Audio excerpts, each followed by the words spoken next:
আমার বোন তার বয়ফ্রেন্ডের সাথে পালিয়ে যাবে? কি ব্যাপার আরে কি হয়েছে? লিমা, তুই কি তোর দুলাভাই ভাইয়ের কাছ থেকে বেশি টাকা দাবি করছিস নাকি? না না আপু, আমি কেন দুলাই ভাইয়ের কাছ থেকে টাকা নিব? আর দুলা ভাই তো আমাকে এমনিতেও একটা স্পেশাল জিনিস উপহার দিয়েছে, আর আমি কোনো টাকা নেইনি। আচ্ছা তোরা কথা বল, আর বাহিরে তো অনেক গেস্ট আসছে, আমি গিয়ে দেখে আসি। প্রিয়া, আমি একটু মাইনাস করে আসি। হ্যাঁ, বাসাবাড়ি কিংবা অফিসে অনেক সময় ফাঁকা বা ফাটল জায়গা দেখা দেয়। এই সকল জায়গাগুলোতে তেলাপোকা এবং বিভিন্ন ক্ষতিকারক পোকা বাসা বাঁধে। আমাদের স্প্রেটা দ্বারা যে কোনো ফাটল অথবা ফাঁকা জায়গা সহজেই পূরণ করা সম্ভব। অর্ডার করতে এখনই নিচে দেওয়া হোয়াটসঅ্যাপ নাম্বারে SMS করুন। প্রিয়া চলো। তুমি আসতে তো দেরি করলে কেন? আর তাছাড়া তুমি দারুণের পোশাক কেন পরে আসছো? দারোয়ানের পোশাক না পরে আসলে তো আমাকে সবাই চিনে ফেলতো। এই জন্য আমি দারোয়ানের পোশাকটা অনেক কষ্ট করে ম্যানেজ করে আসছি, বুঝতে পারছো? তুমি এসব বাদ দাও, চলো তাড়াতাড়ি।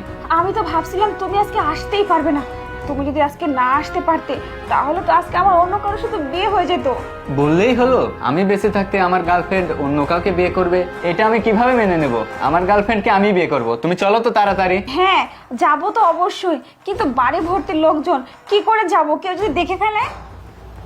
এই লিমা, তুমি এসব কি বলতেছো? হ্যাঁ, তোমার বোন আজকে বয়ফ্রেন্ডের সাথে পালিয়ে যাবে মানে জুতার মধ্যে কি সব চিরকুট দিচ্ছ? পাগল হয়েছো নাকি তুমি? হ্যাঁ, দেখুন দুলা ভাই, শান্ত হন। আমি যা বলছি একদম ঠিক কথাই বলছি। আমার বোন না আপনাকে ভালোবাসে না, অন্যজনকে ভালোবাসে, আর ওর সাথেই না পালিয়ে যাবে আজকে। লিমা দেখো, তুমি এসব আজবাজে কথা বলবা না, বুঝতে পারছো? দেখুন আমি সত্যি কথা বলতেছি, ও আপনাকে ভালোবাসে না, ও অন্যজনকে ভালোবাসে, ও পালিয়ে যাবে। পালিয়ে যাবে?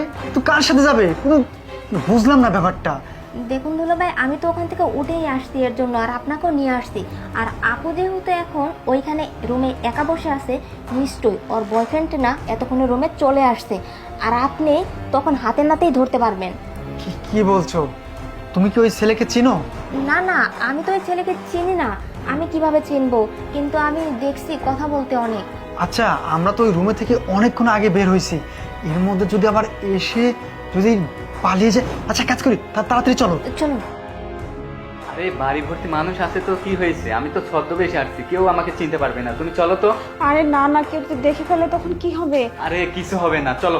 আরে দাঁড়াও, কোথায় যাচ্ছ? হ্যাঁ, ও বয়ফ্রেন্ডের সাথে পালিয়ে যাচ্ছ তাই না? লিমা, তুমি যা বলছিলে না তা ঠিক